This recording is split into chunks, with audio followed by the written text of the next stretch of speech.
Hello everyone, আসসালামু আলাইকুম। আমি আজকে নতুন একটা রেসিপি নিয়ে বা টিপস নিয়ে আসলাম। মাহে রমজানের শুভেচ্ছা জানিয়ে ভিডিওটা শুরু করলাম। আমি 3 ধরনের ডাল নিয়েছি, মুগ, মসুর আর বুটের ডাল।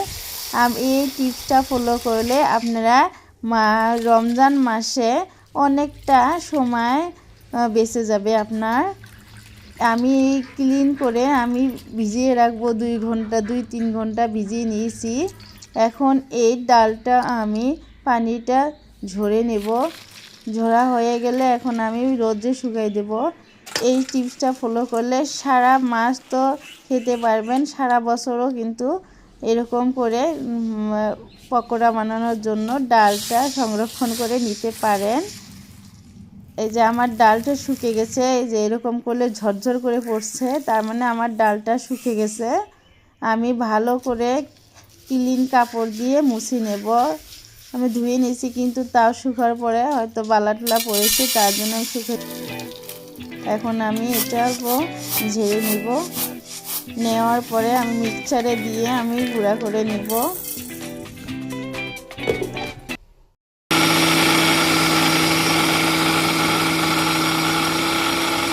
ডালটা গুঁড়া করা হয়ে গেছে, দেখেন এরকম করে একদম পুরা ফিনিশিং হবে না, আধা ভাঙ্গা থাকবে, তাহলে মুসমুসা হবে পকোড়া।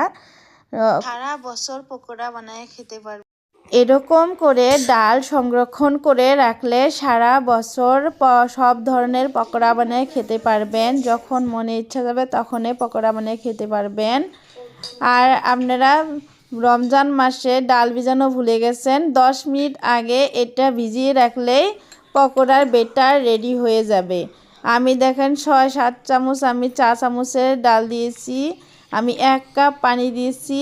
এই দেখেন এটা বেটারটা ঘন হয়ে যাবে। আমি আরও আধা কাপ পানি দিয়ে দিলাম। পাতলা হয়ে গেল।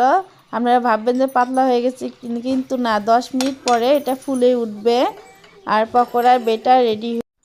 কন্টেনারের মুখটা লাগিয়ে রাখলাম। এরকম করে সারা বছর সংরক্ষণ করে রেখে দিতে পারবেন। আমি 3 ধরনের পকোড়া বানাবো, পালেং পকোড়া, পেঁয়াজু আর ইসা মাছের পকোড়া।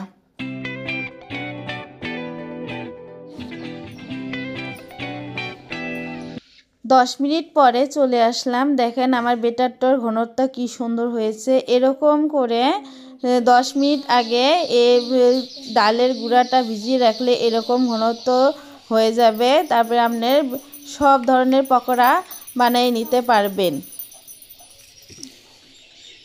আমার এই টিপসটা ভালো লাগলে লাইক, কমেন্ট, শেয়ার করবেন। সবাই ভালো থাকবেন, আমার জন্য দোয়া করবেন। আল্লাহ হাফেজ।